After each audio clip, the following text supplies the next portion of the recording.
L'intonation, c'est ce qui rend un discours percutant, captivant, profond, intéressant.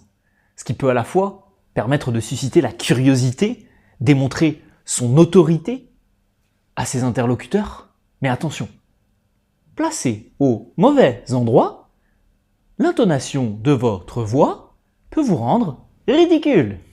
Raison pour laquelle, les amis, aujourd'hui, au sein de cette nouvelle vidéo, je souhaite vous apprendre différentes stratégies. 1, 2, 3, 4, vous êtes des chanceux.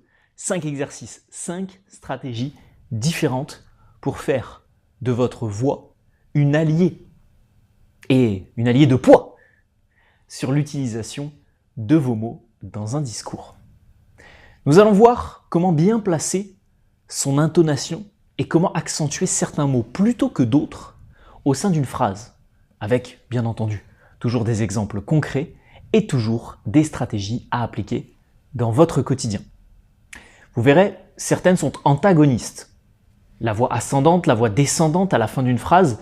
Donc, ce que vous avez le plus de difficultés à appliquer, bien sûr, vous devez travailler dessus. Le premier exercice consiste à aller chercher une voix ascendante à la fin d'une question ou à la fin d'une phrase. Plus communément utilisé lorsque vous avez des questions à soumettre à vos interlocuteurs. Qu'en pensez-vous? Vous allez monter à la fin de votre phrase, vous allez mettre l'accent sur le dernier mot et utiliser justement cet aspect ascendant sur ce mot en question. À l'inverse du conseil numéro 2 de cette vidéo, allez chercher à piquer la curiosité de votre interlocuteur en lui posant des questions peut-être philosophiques, peut-être profondes, ou en ayant une petite interjection avec lui à la fin de votre message, parlez de tel ou tel sujet, et vous lui dites « Est-ce que ça fait sens pour vous? Est-ce que c'est intéressant ce que je suis en train de vous raconter ?» Mais c'est pas « Est-ce que c'est intéressant ce que je suis en train de vous raconter ?» C'est de vous raconter. De cette manière-là, vous aurez un discours beaucoup plus dynamique, beaucoup plus intriguant, beaucoup plus intéressant. Et avec le fait de jouer sur l'aspect ascendant à la fin de certaines, pas toutes, de vos phrases, vous allez relancer la curiosité de vos interlocuteurs. Pour le deuxième exercice, c'est l'inverse. On va cette fois-ci jouer avec la voix descendante. Et cette voix descendante, qu'est-ce qu'elle va procurer comme sentiment à votre public? Ce n'est pas, cette fois-ci, la notion de curiosité, mais la notion d'autorité. Parce que naturellement, vous allez avoir une voix qui va se stabiliser.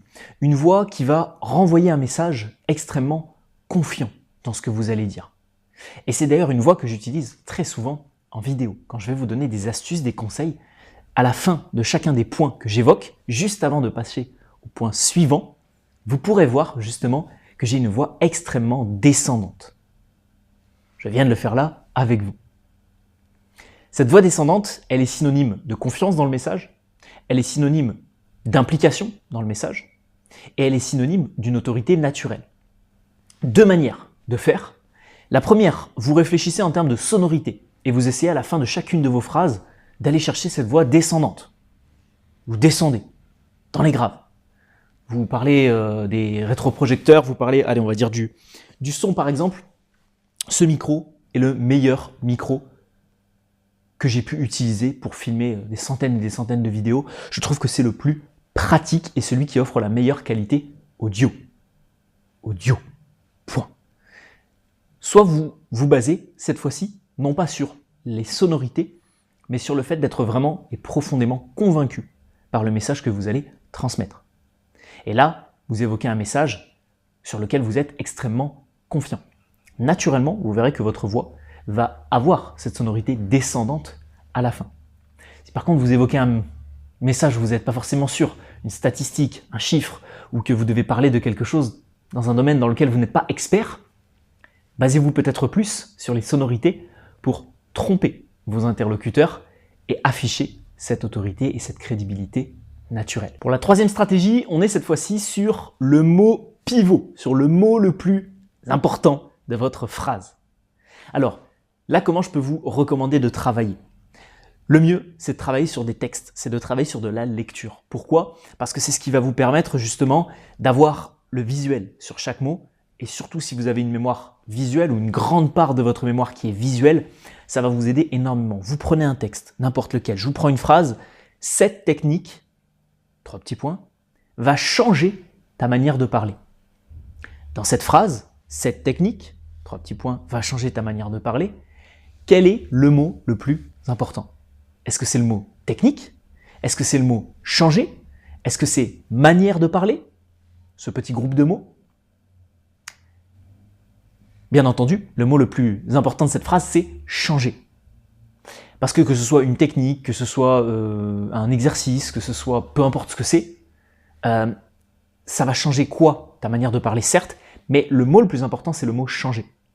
Et surtout, c'est le mot changer pourquoi? Parce que juste avant, il y a les trois petits points pour créer ce suspense et ensuite arriver sur l'expression changer. Par conséquent, à l'oral, cette phrase, qui de manière banale pourrait être cette technique, va changer ta manière de parler. Ça, c'est de manière simple. Alors que cette technique va changer ta manière de parler. Et là, à l'oral, vous allez presque isoler le mot avec trois petits points avant et trois petits points après. Bien sûr, à l'écrit, ça ne se fait pas. Vous pouvez isoler le mot avec trois petits points avant, mais pas après. Vous pouvez le faire dans un français qui sera extrêmement soutenu, dans un texte poétique, un roman, mais pas sur un texte ou sur un mail que vous envoyez. Alors que c'est la richesse de notre langue, c'est qu'à l'oral, vous avez la possibilité de le faire. D'isoler le mot changer avec 2 secondes avant de silence et 2 secondes après de silence. Et d'insister avec fermeté et avec dynamisme. Ça, vous savez le faire. Vu que vous avez suivi ma formation Voice 2.0, ou vous avez suivi d'autres vidéos de cette chaîne YouTube, vous savez comment envoyer de la puissance dans votre voix. Si ce n'est pas le cas, il faut aller dans la description de cette vidéo, les amis. Il y a le programme Voice 2.0, c'est la meilleure formation française sur la voix. Je ne peux pas vous aider autrement qu'avec ce programme qui est ultra complet. 6 semaines pour changer littéralement votre voix. Et une fois que vous savez mettre de la puissance, que vous avez une bonne articulation, vous pouvez envoyer ça. Donc, essayez sur des textes d'appuyer le mot le plus important de la phrase. Maintenant, je vais vous faire une confidence. Ne vous tracassez pas non plus trop l'esprit. Parce que cette phrase, si on enlève les 3 petits points, je pourrais très bien insister sur le mot technique ou sur le mot manière de parler, un petit groupe de mots manière de parler. Cette technique va changer ta manière de parler. Ou cette technique va changer ta manière de parler. Et là, on insiste sur le mot technique. Peu importe le mot que vous appuyez dans la phrase, certes, de manière idéale, il y a bien un mot à appuyer. Je vais être franc avec vous, mais on cherche ici à mettre de l'intonation, on cherche ici à mettre du rythme, on cherche ici à briser la monotonie de votre discours. Raison pour laquelle, si vous appuyez sur technique plutôt que changer, c'est pas très grave, parce qu'on aura justement ce dynamisme. Et on piquera la curiosité des gens par les élans de notre voix. Alors, si vous vous trompez en permanence, si à chaque fois vous appuyez des mots de, du coup, donc, des mots pauvres, d'un point de vue phonétique et surtout d'un point de vue compréhension pour vos interlocuteurs, vous allez les perdre dans le discours, bien sûr. Mais de temps en temps, si vous vous trompez, il s'agira se tromper sur l'intonation d'un mot que vous avez appuyé, qui n'est peut-être pas le mot le plus important de la phrase, plutôt que d'avoir un discours qui est monotone et complètement plat, et vous discutez comme ça avec quelqu'un, et là, vous allez tous les perdre en moins de 30 secondes. 4e exercice que je vous recommande, c'est cette fois-ci d'aller marquer des temps de pause. C'est couplé au conseil précédent, et bien sûr, tous ces conseils, vous pouvez les empiler, les ajouter les uns aux autres.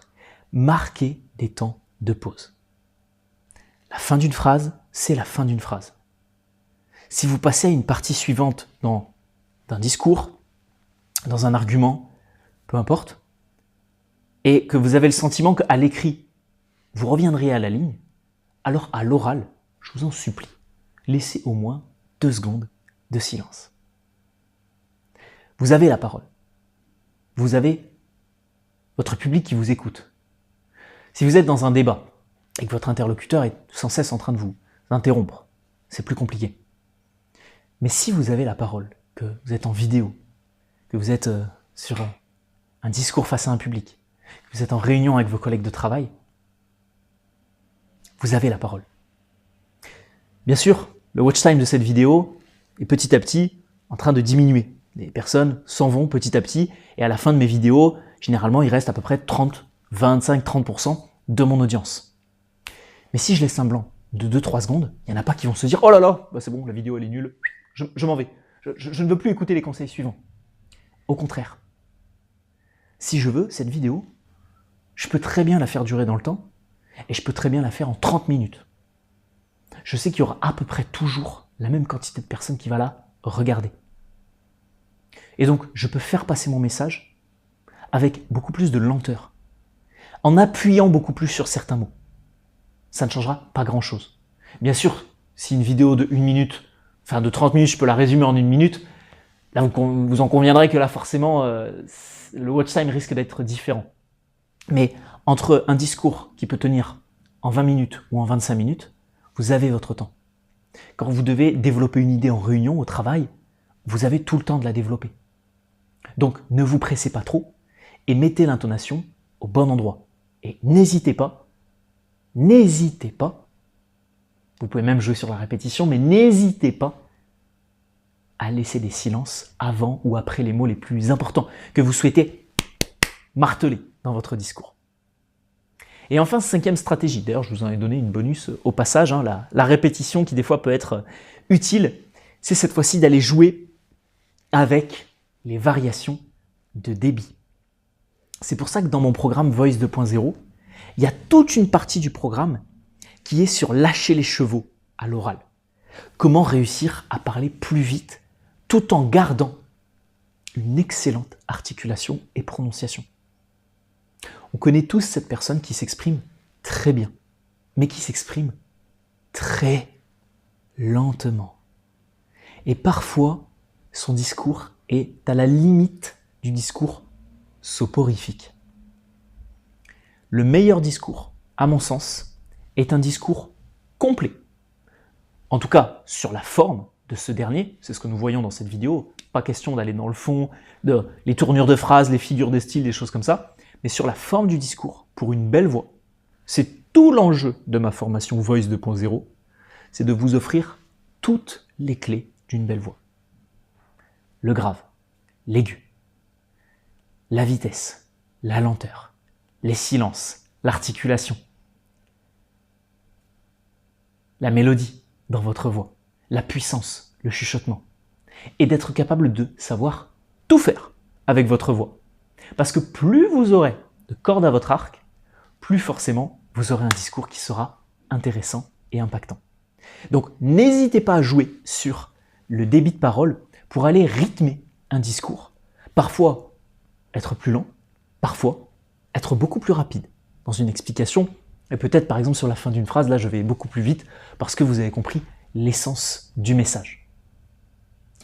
Si ces 5 conseils vous ont vraiment plu les amis, le like en bas de la vidéo pour rétribuer le travail de cette dernière. Si vous voulez aller plus loin sur le sujet de la voix, vous l'avez compris, ma formation Voice 2.0 est là pour vous aider. Un challenge de 6 semaines pour vraiment transformer votre voix et vous offrir plus de flèches pour pouvoir viser dans le mille au niveau de votre voix et avoir tout simplement plus de cordes à votre arc.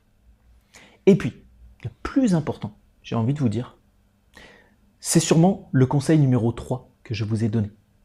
Allez vous entraîner sur des textes. Faites-moi ce plaisir. À la fin de cette vidéo, si vous êtes dans les transports, le matin, le soir, prenez-vous un créneau de 5 minutes à la fin de cette vidéo ou dans la journée pour aller vous entraîner sur un texte, pour aller chercher cet aspect théâtral et pour aller chercher l'intonation sur les bons mots.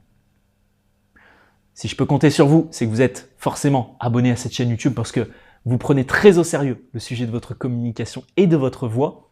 Par conséquent, on se retrouve dimanche prochain, mes amis, pour une vidéo sur la glossophobie et une vidéo qui sera un petit peu une sorte de témoignage de comment je suis sorti de la glossophobie. Si vous ne savez pas ce qu'est la glossophobie, faudra être là dimanche prochain pour découvrir tout ça. Et forcément, vous avez aussi ma petite formation gratuite comme à la fin de chacune de mes vidéos. Tous ceux qui regardent la vidéo jusqu'au bout, je vous en remercie. Vous le savez, elle s'affiche juste ici. C'est une formation pour devenir plus éloquent et plus confiant à l'oral en moins de 90 jours. Donc, commencez peut-être par cette formation gratuite. Allez sur le programme Voice 2.0 si vous voulez travailler votre voix à la perfection. Je vous dis, pour les autres, à dimanche prochain, et je vous souhaite une excellente semaine. Ciao, ciao.